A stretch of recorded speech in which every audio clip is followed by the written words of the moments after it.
Games are back.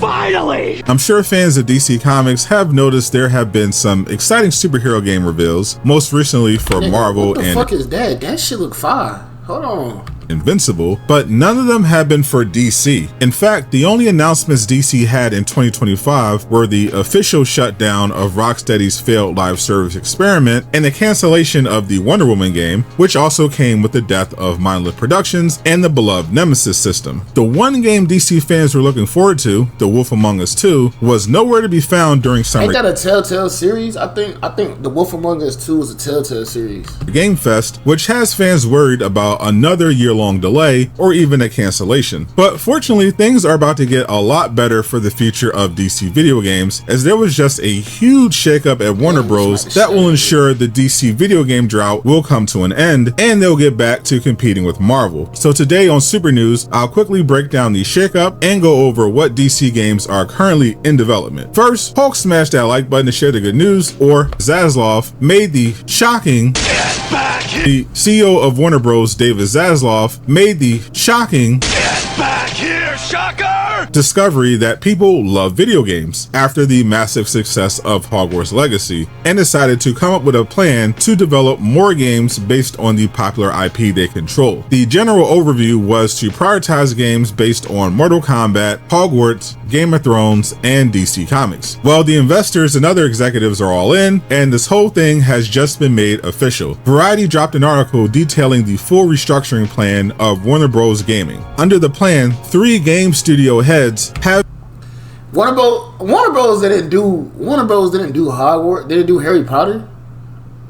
Harry Potter, that shit was ass, gang. I ain't gonna lie, like Harry Potter was ass. I couldn't get into that game. Been promoted to senior vice presidents of development to oversee those 4 video game franchises I named. Yves Lachance, who was hired away from Bethesda to run WB Games Montreal, will now be in charge of developing video games based on Harry Potter and Game of Thrones, while Sean Hemmerich, the head of NetherRealm Studios, will be in charge of development for Mortal Kombat and DC video games. All of them will report to JB Perrette. Damn, how many Mortal Kombat games y'all gonna make? How long has Mortal Kombat been around, my nigga? Damn. It's about to be a Mortal Kombat 50 coming out at this point. You know what I'm saying? Like, shit. How many times y'all gonna make a fucking Mortal Kombat game?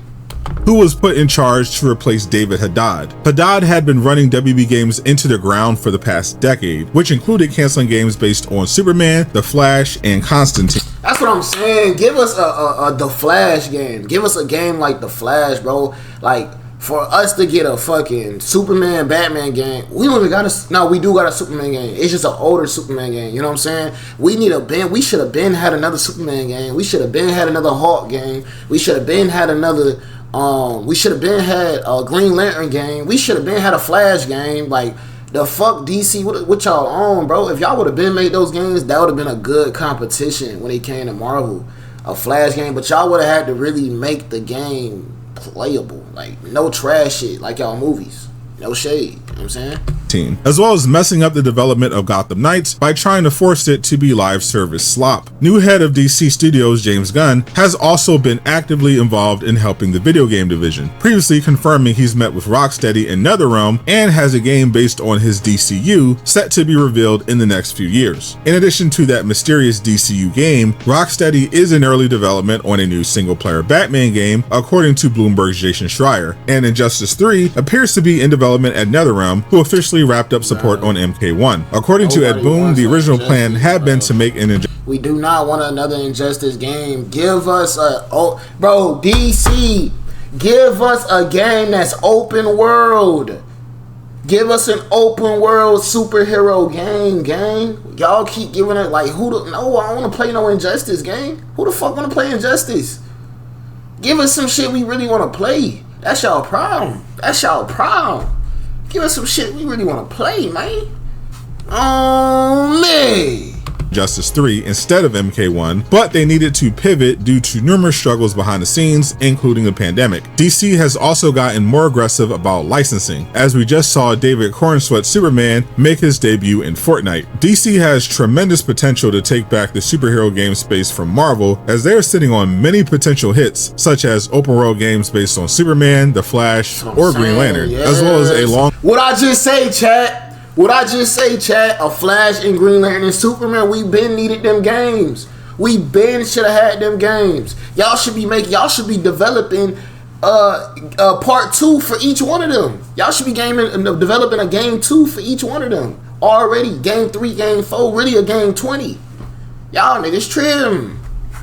Long overdue sequel to DC Universe Online. A Superman game in particular should be a priority, as the James Gunn movie is currently tracking to be the biggest of 2025. Marvel and DC competing again would just mean more great games for the rest of us. Speaking of Marvel, people who thought the upcoming Marvel's Wolverine game was canceled just got an official answer from PlayStation. Click the video on screen to learn more. Man, that's it, chat. That's it. These niggas don't know how to try it, I'ma leave them there. It's Mr. Triple Cross, I'm about to leave him there.